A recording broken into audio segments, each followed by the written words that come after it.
Assalamualaikum warahmatullahi wabarakatuh. Perkenalkan, nama saya Anis Muthoharoh, mahasiswa Psikologi Islam Institut Agama Islam Negeri Pontianak. Di video kali ini, saya akan membahas mengenai stres kerja. Apa itu stres kerja? Stres kerja adalah perasaan tertekan atau merasa tertekan yang kita alami saat menghadapi pekerjaan. Stres merupakan akibat dari kesenjangan antara tuntutan dan sumber daya yang dimiliki individu. Semakin tinggi kesenjangan terjadi, maka semakin tinggi pula stres yang dialami individu. Menurut Luthans, penyebab stres ada dua. Yang pertama bersifat organisasi. Salah satunya struktur organisasi yang terbentuk. Misalnya melalui formalisasi, konflik dalam hubungan antar karyawan, spesialisasi, dan serta lingkungan yang kurang mendukung. Yang kedua, stres bersifat non-organisasi. Ini disebabkan oleh faktor individual, misalnya tipe kepribadian individu. Untuk urusan stres, tidak hanya melibatkan individu saja, tetapi juga pihak organisasi dan perusahaan, di mana tempat individu itu bekerja. Namun, penyebab stres tidak hanya dari dalam perusahaan.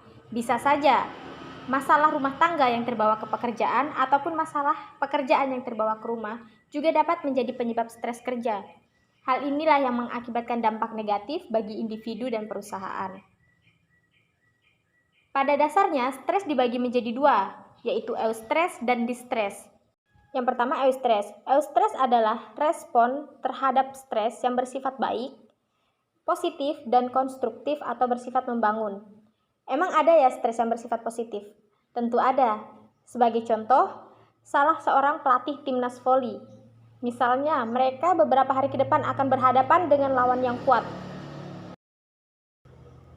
Tentu saja, pelatih adalah orang yang paling merasa tertekan karena akan berhadapan dengan lawan yang kuat. Tetapi, stres ini adalah stres yang bersifat positif. Karena apa? Karena tidak mungkin ada seorang pelatih yang akan menyuruh para atletnya untuk menyerah jika berhadapan dengan lawan yang kuat. Yang ada, mereka hanya akan semakin giat berlatih dan mencari strategi bagaimana caranya untuk mengalahkan lawan mereka, atau paling tidak bisa mengimbangi permainan lawan. Yang kedua, distress, di mana distress adalah hasil respon terhadap stres yang bersifat tidak sehat, negatif, atau destruktif yang bersifat merusak. Dampak dari sini, salah satunya adalah ketidakhadiran yang meningkat, yang disertakan dengan kesehatan yang menurun hingga kematian. Orang-orang pada umumnya yang mengalami stres memiliki gejala yang dibagi menjadi 3 aspek, yaitu yang pertama, aspek psikologis, seperti meningkatnya kecemasan, ketegangan, kebingungan, mudah tersinggung, komunikasi tidak efektif, merasa terkucilkan atau terasingkan, kebosanan, ketidakpuasan kerja, dan masih banyak lagi. Yang kedua, aspek fisiologis. Pada aspek fisiologis, gejala yang ditimbulkan dapat berupa meningkatnya denyut jantung, meningkatnya tekanan darah, gangguan pernafasan, gangguan pada kulit, sakit kepala, sakit punggung bagian bawah, gangguan tidur, hingga menurunnya fungsi imun, bahkan resiko tinggi terkena penyakit kanker.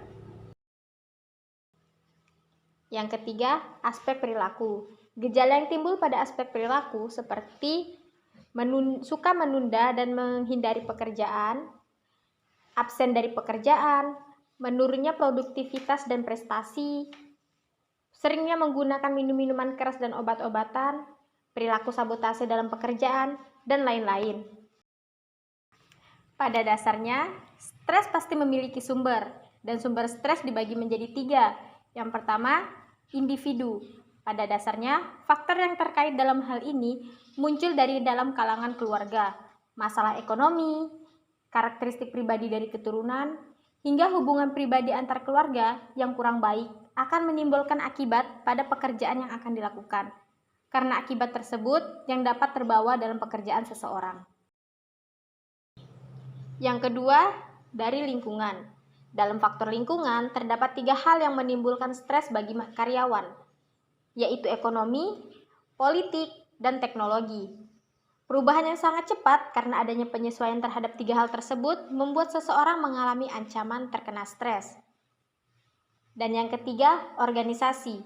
Dalam organisasi terdapat beberapa faktor yang menimbulkan stres, yaitu role demands, interpersonal demands, organizational structure, and organizational leadership.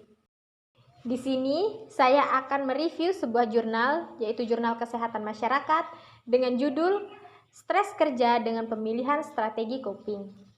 Di sini penulis mereview dosen dari Fakultas Ilmu Keolahragaan Universitas Negeri Semarang. Dari hasil survei tersebut dibagi menjadi 3, yaitu masa kerja responden, status pernikahan responden, dan status pegawai responden.